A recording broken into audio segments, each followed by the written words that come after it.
Shirley and I were friends for almost 36 years, and we met in Trinity many years ago studying English, and Shirley was a poet too.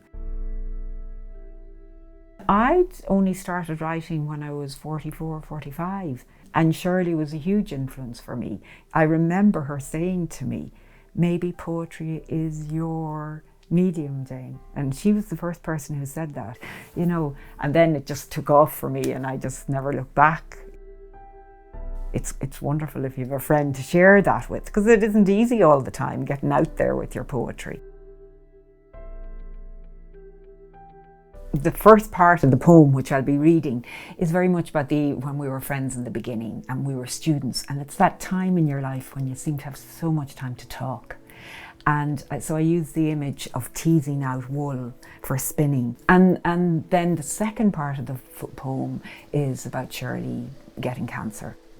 And so I was remembering those last nights in the hospital with her and with her sister.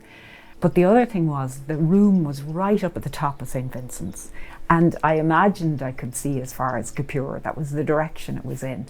And so I was thinking, and it was some kind of comfort during those 2 long nights, the idea of the Liffey, almost carrying Shirley in those hours safely into Dublin Bay.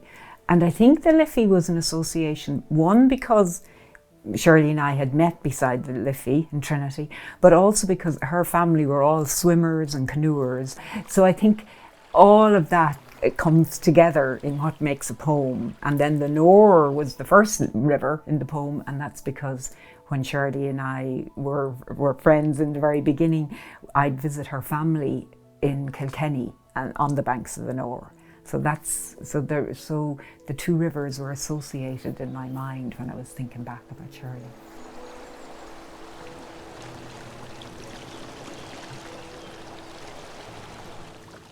In the early days of our friendship, we'd sit in the sun at Lacken Weir, teasing out thoughts and feelings like wool we'd washed in the Nore.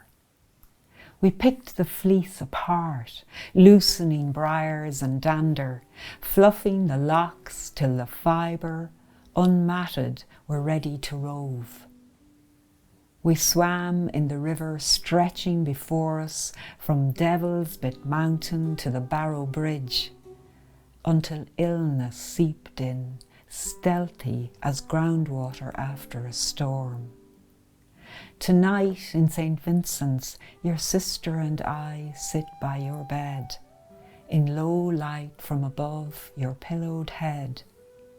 Your body quivers with every breath. Do you know we're beside you? Can you hear us speak of you sleek as an otter slipping into the river? The blinds are up, and the city's twinkling from here to Capure, where the Liffey rises to the Wimbrel's call, then winds its way through darkness into the shallows of Dublin Bay.